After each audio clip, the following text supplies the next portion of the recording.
E agora, me diga, agora é o Evangelho simples, puro, falado com toda a sinceridade e espontaneidade do coração. É o Evangelho. E que prazer ele traz ao meu coração. Eu quero ler, neste dia 9 de junho de 2021, em João 13, 27. João 13, 27. Aqui na nossa casa tem uma escultura dessa última ceia, projetada, linda, e você sente a presença daquelas pessoas, porque elas estão em projeção, é um trabalho artístico, bonito, é uma herança da minha mulher, né? Uma herança familiar.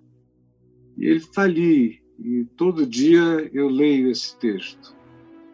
O que tu tens de fazer, faze-o depressa, está lá. Com Judas à mesa, e Jesus falando-lhe, o que tu tens de fazer, faze-o depressa. E ele é objeto de meditação minha há muitos anos.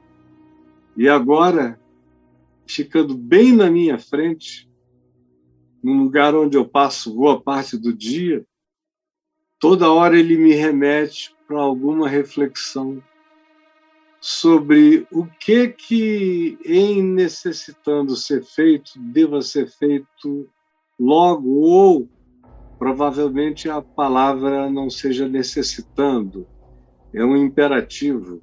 O que tens de fazer, ou o que tu pretendes fazer, faze-o depressa. O inevitável precisa ser feito com um mínimo de dor. Já que é inevitável, um mínimo de sofrimento, de tortura. Foi por isso que, nos países mais evoluídos da Europa, por exemplo, se adotou a guilhotina, como na França, ao invés do enforcamento, porque eles achavam que era uma morte menos dolorida. Era algo que cortava a cabeça. Teoricamente, desligava o indivíduo de qualquer percepção daí para frente, de qualquer dor. Então, por isso, por exemplo, na França, a guilhotina ganhou condição de golpe de misericórdia. Como, por exemplo, no caso da disputa teológico-doutrinária entre João Calvino e Serveto, lá em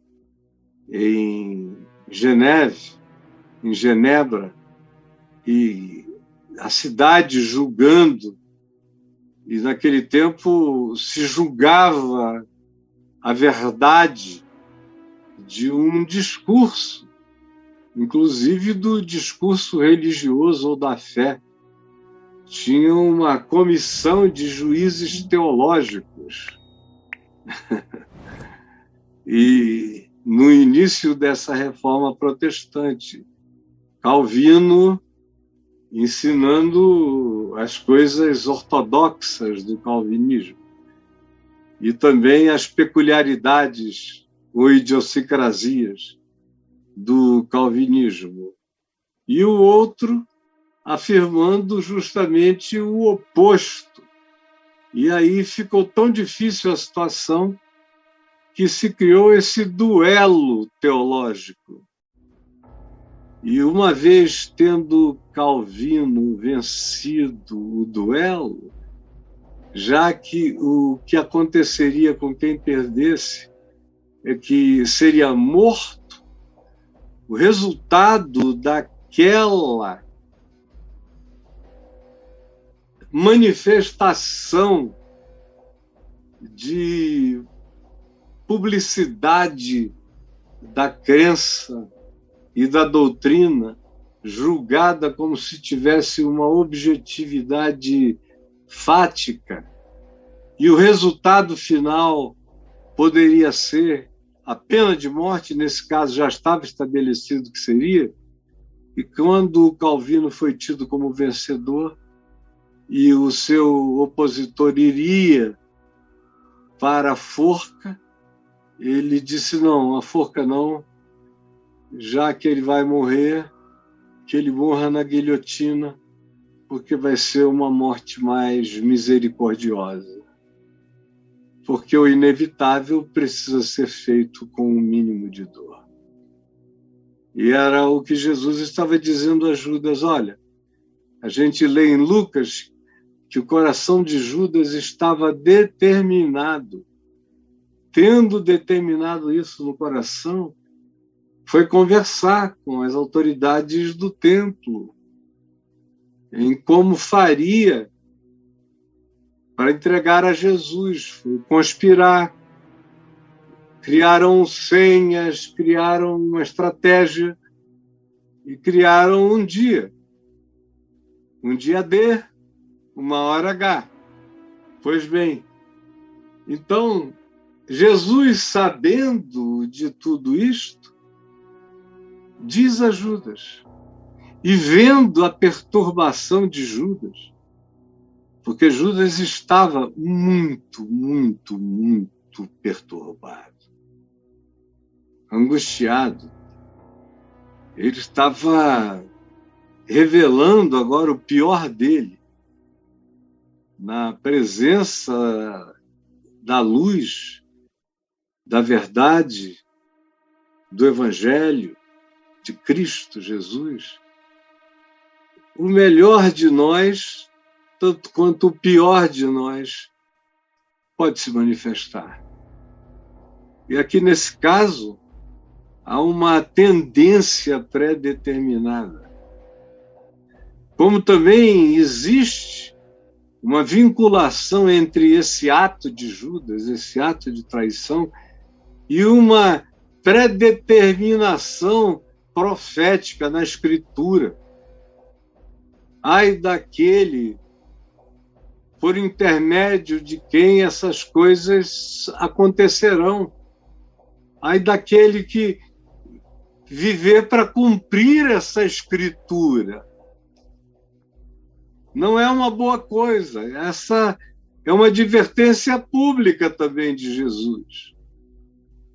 Como também ao perguntarem dele quem era o traidor, porque ele disse: um de vós é diabo, um de vós me trairá. Diabolos é aquele que divide. Então, um de vós vai rachar isso aqui. Um de vós me trairá. Aí eles começaram a perguntar: sou eu, sou eu?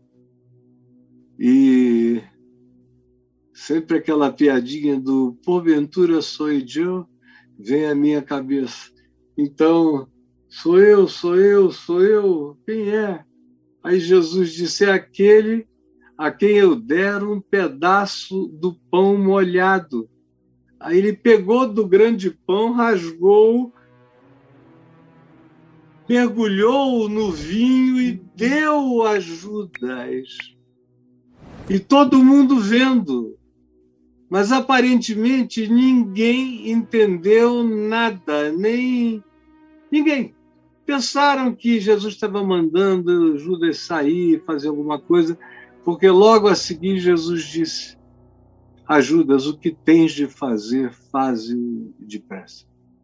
O que tu pretendes executar, faz isso logo.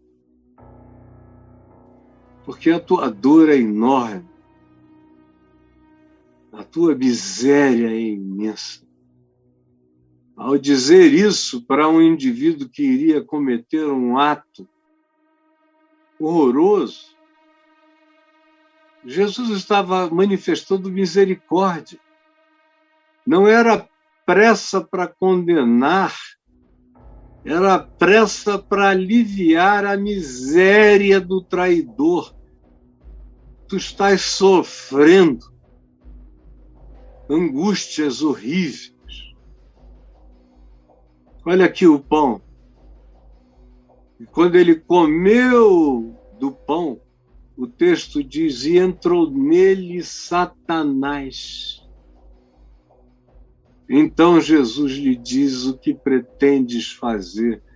Faze-o depressa, faze-o agora, faze-o logo, faze-o já. O inevitável precisa ser feito com um mínimo de dor. A gente não existe, e essa é a primeira coisa que eu quero que você guarde. Olha aí, o Braulio vai colocar para você.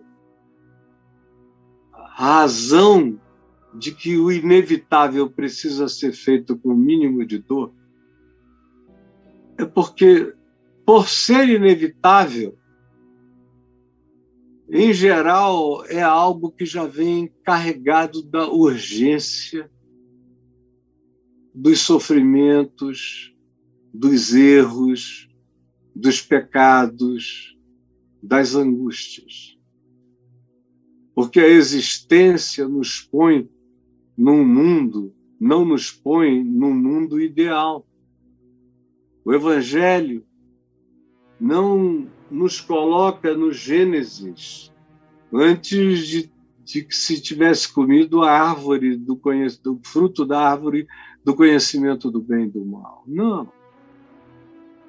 Tudo que o Evangelho is all about tem a ver com o que aconteceu com a gente depois de termos comido, de termos sido invadidos pela culpa, pela sombra, pela vergonha, pelo medo de Deus, pelo medo primal, pela divisão essencial, pela psicose básica do ser. Não, ele nos põe justamente depois disso. Com a terra maldita por nossa causa, com a gente se colocando sob os auspícios da serpente. É um mundo de Satanás. Entrou nele Satanás. É um mundo no qual Satanás entra em gente. O mal entra em pessoas. Você não acredita nisso, né? Mas, meu Deus, eu olho em volta, desde as lutas de natureza políticas, ideológicas no macro-universo, tanto universal quanto nacional, até as manifestações mais comezinhas da nossa existência, como Satanás entra. Se a gente der um pequeno espaço, Satanás entra. Se a gente se dobra ao divisor, ao diabolos, se a gente cria portas, se a gente abre imensas oportunidades interiores, se a gente começa a pensar, a planejar, a malignizar os projetos da existência, quando a gente começa a conjecturar, a produzir as alternativas de traição, de engano, de mentira, de aproveitamento, de ocultamento perverso, a gente está manifestando o fato inequívoco de que nós não vivemos num mundo ideal.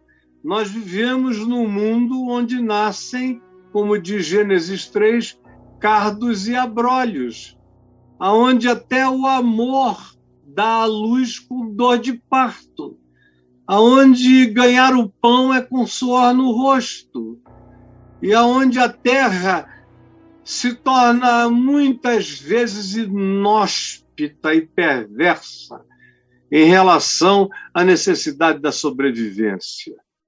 Satanás está aí. Há oposições, há opositores, há tribulações, há invasão dos casuísmos, dos absurdos, das loucuras.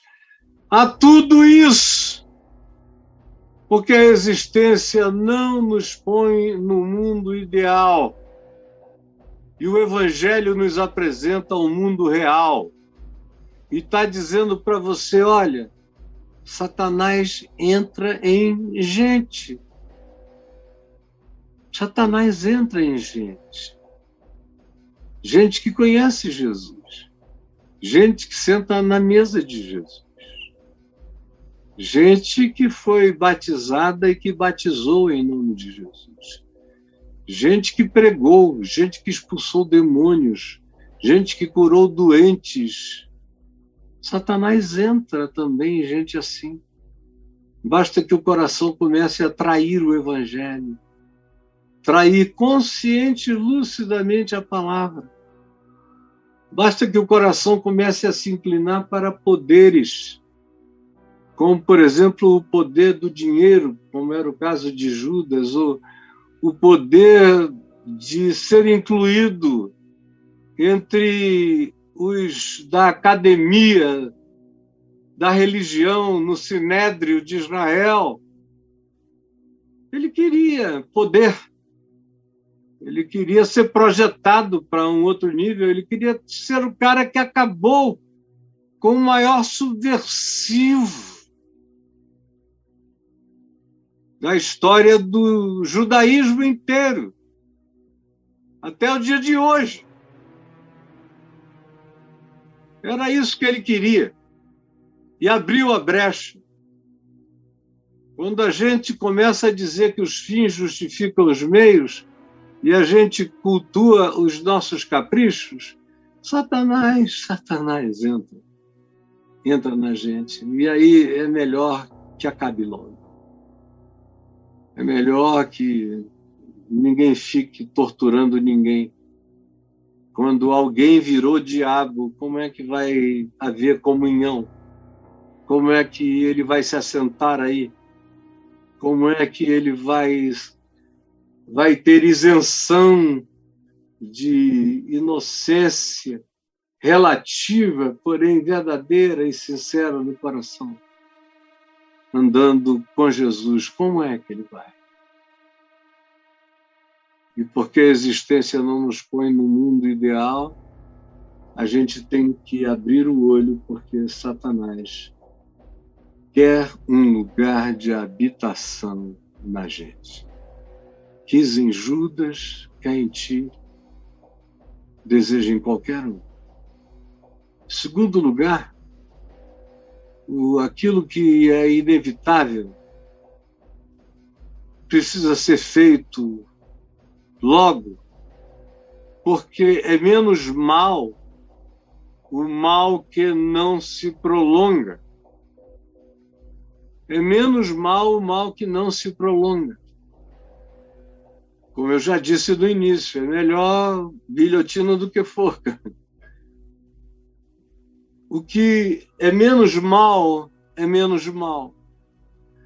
Como a gente não vive num mundo ideal, um mundo ideal nos apresenta uma ética de natureza vertical e de natureza horizontal equivalentes, ou seja, o que vem do imponderável, tanto quanto o que vem daquilo que é parte da nossa gestão da vida, é sempre bom, como era o projeto original. O projeto original é: e viu Deus que era bom, que era bom, que era bom, e depois diz: e viu Deus que era muito bom, porque essas coisas se encontravam, era um ângulo reto, no sentido de que a harmonia era total.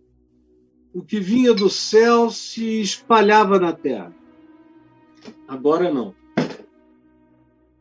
A gente vive num mundo onde a ética não nos coloca numa circunstância de horizontalidade, de igualdade, de justiça, com inspiração divina. Não. Num mundo caído, presta atenção, por favor, preste atenção. Eu já falei isso muitas vezes, mas talvez para você esteja sendo a primeira ocasião. No mundo caído, a gente vive não numa ética horizontal, onde eu vou do maravilhoso ao glorioso. Não. Não existe isso no mundo real. No mundo tereis aflições. Como o Buda disse que viver é sofrer. E todos os outros que fizeram frases semelhantes estavam apenas repetindo a mesma coisa, nada novo. Dor. Paulo diz que habitar esse corpo é existir num corpo de morte, num corpo de agonia, que vai deixando seus pedaços, entendeu? Eu estou aqui ainda do alto da minha alegria de um idoso. Eu sou um idoso iniciante. Eu sou um noviço dos velhos. Mas eu vou ficar bem velhinho, com a graça de Deus. Pode ser que chegue o dia que eu tenha que falar bem baixinho. Aí vocês vão ter que fazer um esforço maior para me ouvir. Pode ser. Chega esse dia. E vai ser bom demais também, porque eu vou estar aqui com todo o meu coração, em nome de Jesus. Mas é um corpo de morte. Paulo diz, ainda que o nosso homem interior, ainda que o nosso homem exterior se corrompa, o homem da carne, da idade, do tempo, da velhice, todavia o nosso homem interior se renova de dia em dia. Quanto mais velhinho eu ficar aqui, mais alegrinho e cheio do humor e do amor e da alegria de Deus eu estarei em mim. Mas a existência não acontece assim, nessa nivelação. A gente toda hora tem que escolher. E nem sempre as escolhas estão aqui. São raras as pessoas que podem fazer ótimas escolhas todos os dias. Raríssimas. A maioria tem que ficar ponderando o que custa menos, o que vai dar menos prejuízo, o que tem menos risco de falência, aquilo que vai prejudicar eventualmente menos o coletivo, ou a família, ou isto ou aquilo. Nem sempre a gente está negociando entre o bom e o maravilhoso, ou entre o maravilhoso e o bom, ou entre o bom e o legal, ou entre o legal e o razoável. Não, nem sempre. Na maioria das vezes, a gente está negociando numa escala bem abaixo na vida. Na maioria das vezes, olha só, a gente está aqui, quando a gente está entre o razoável e o ruim, ainda é uma felicidade. Muitas vezes a gente está vivendo entre o ruim e o horrível aqui. Ou a gente está vivendo entre o horrível e o horroroso. Ou a gente está vivendo entre o horroroso e o indescritivelmente mal. Meu Deus, eu vejo isso todo dia na dor humana, no sacrifício de alguns, no tipo de vida que alguns experimentam. Porque é menos mal o mal que não se prolonga. Havia um mal já plantado. Por isso é que Jesus disse, nesse verso 27, o que tu pretendes. Pretendes, é um tender que já está definido, é um pretender. É algo que já se manifestou, já inclinou, como de fato já tinha se inclinado. Era um desejo que já tinha se demonstrado. E é mau o desejo, é um desejo de traição. A decisão aqui não é uma decisão entre o bom e o razoável, quando a gente escolhe se fala hoje, conversa hoje, ou daqui a 2 semanas, ou daqui a 1 mês. Não é algo que a gente possa, pela sabedoria, dizer: vou fazer silêncio para sempre, vou deixar o Espírito Santo trabalhar no tempo para mexer essa vida, esse coração. Não, na maioria das vezes é ruim. E o ruim não dá para a gente sair prolongando aquilo que mata, aquilo que esfola, aquilo que destrói, aquilo que trai, aquilo que faz mal até ao traidor, aquilo que vai levar alguém à cruz, aquilo que você já se inclinou, já manifestou a sua negociação, você já recebeu, você já botou no bolso, você já fez. Então conclui logo. É o ditado em inglês que diz que para a gente aprender e poder ser bom, às vezes a gente tem que fazer a crueldade com rapidez. In order to be good, you gotta be cruel many times. E isso tem a ver com aquilo que alguns de vocês estão tendo que decidir.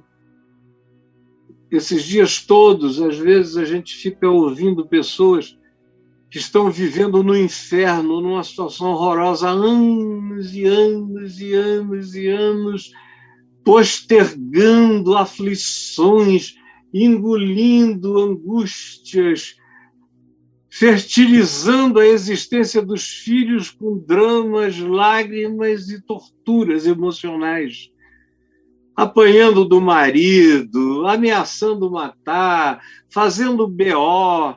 Aí depois não sabe por que a casa virou toda disfuncional, porque todo mundo quer ir embora, porque ninguém quer se encontrar mais, porque que é um horror. Eu, toda hora, quando eu vejo, por exemplo, um casamento onde tem gente se fazendo mal e não tem nenhum filho, eu digo: pelo amor de Deus, saiam correndo daí, porque isso foi só um namoro que não deu certo, vão embora.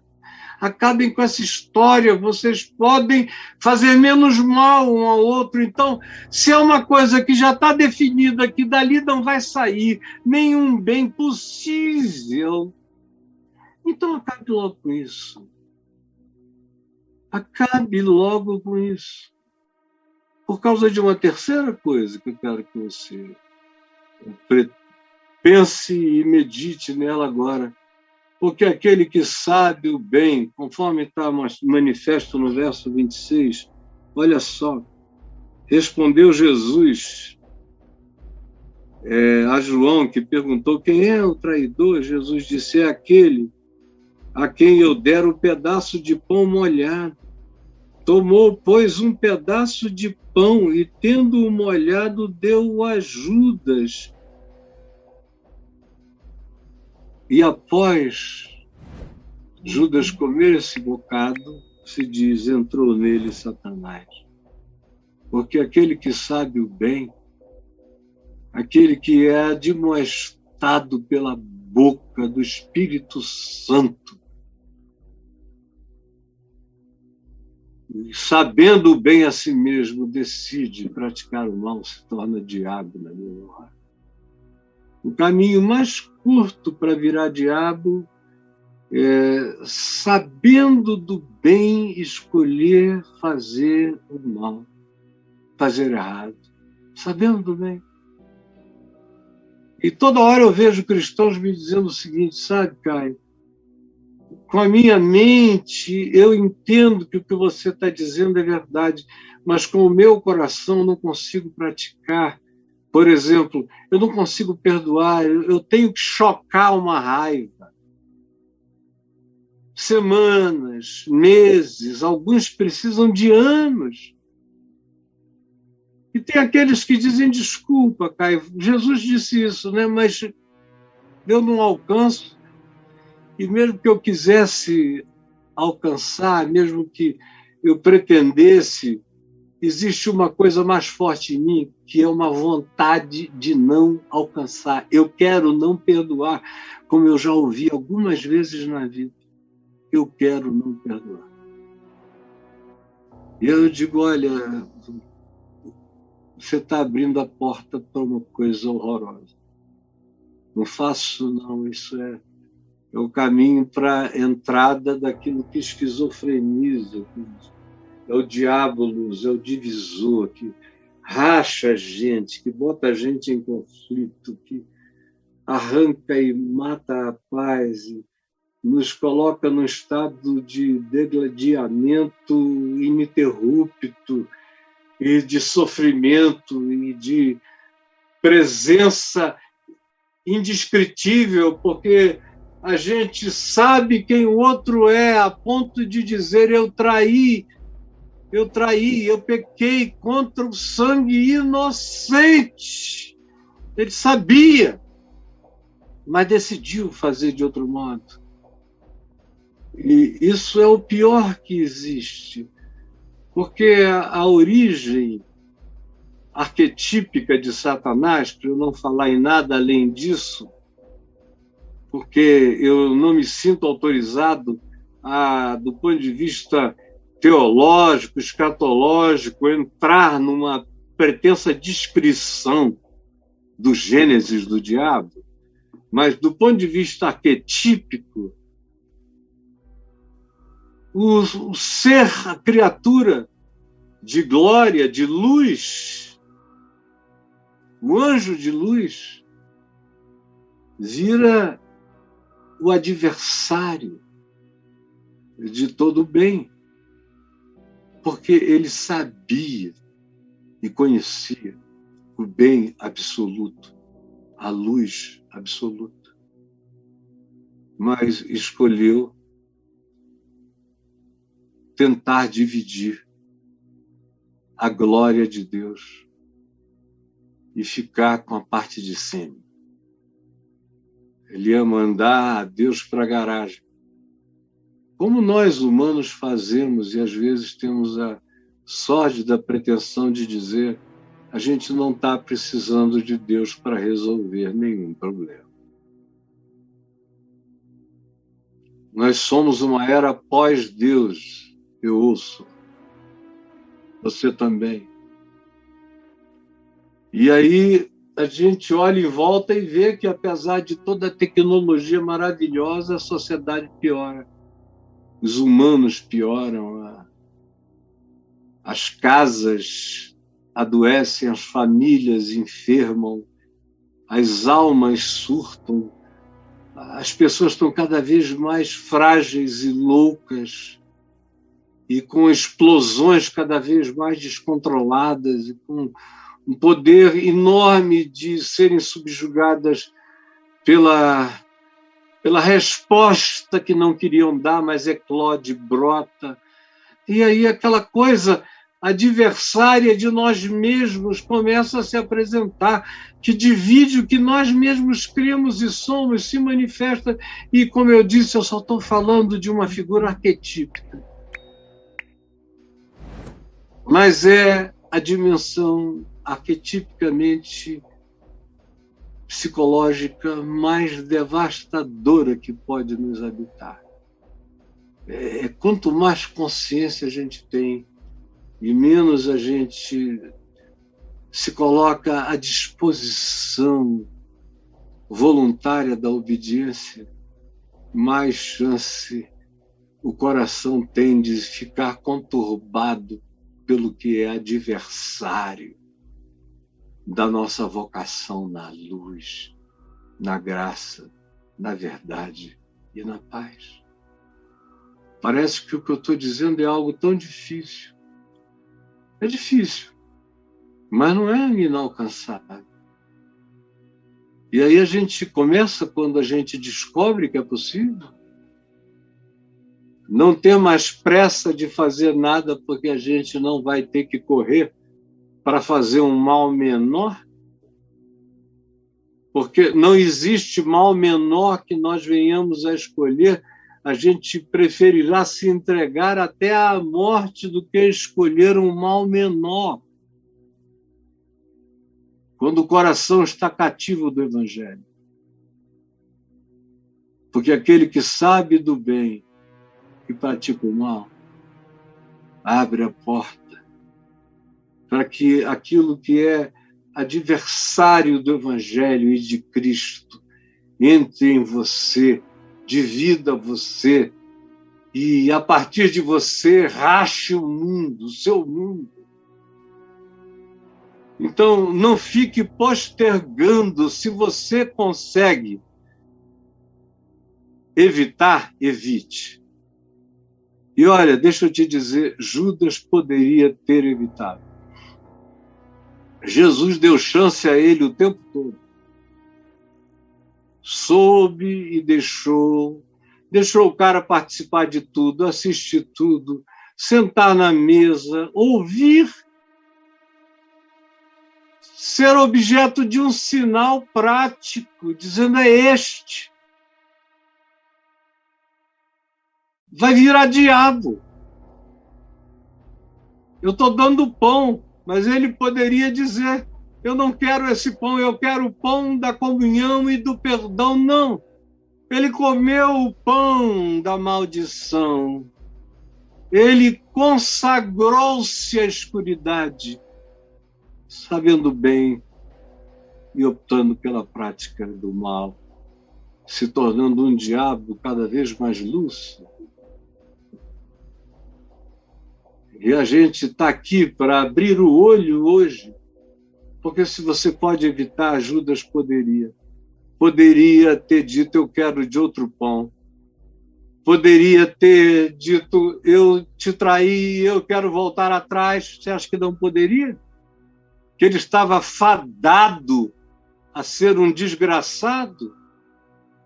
Que aquele acerca do qual estava escrito não poderia escrever uma outra história? Porque se ele estava fadado a ser um diabo por determinação da Escritura, então ele era apenas um telediabo, patrocinado profeticamente.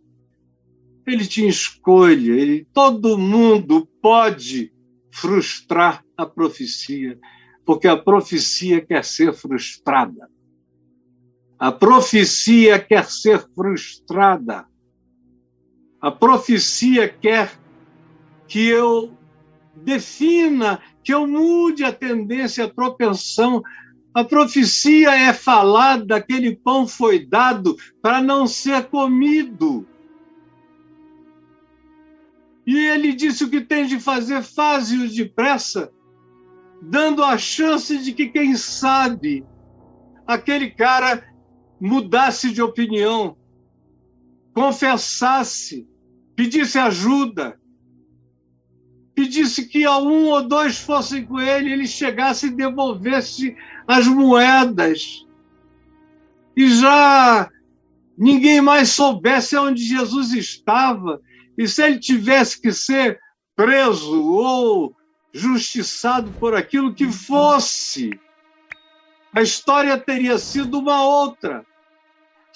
Claro que a Escritura se cumpriria e Jesus seria entregue às autoridades do templo, mas não necessariamente seria aquele indivíduo. E as histórias podem ser mudadas, podem ser reescritas. As profecias da Escritura só querem ser cumpridas aquelas que prometem o bem. Aquelas que advertem sobre o mal querem ser quebradas pelo nosso arrependimento. Se você pode ainda, use a pressa para quebrar esse vínculo. hoje, já, para sair das algemas de Satanás. Hoje, já, agora, tem um bocado de gente que está me entendendo e aplicando isso para as suas vidas. Tanta gente que está andando na direção da prática de um mal consciente. Pare! Dá tempo. Agora, cara, se você decidiu, então acaba com essa porcaria já. Salva a tua vítima de ficar te sofrendo numa crueldade sem fim. Infelizmente, eu tenho que dizer isso, os dois lados dessa história. Por quê?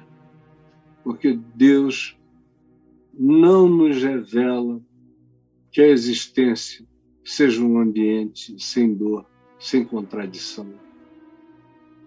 E a ética que a gente tem que escolher frequentemente, raramente é só das coisas ótimas.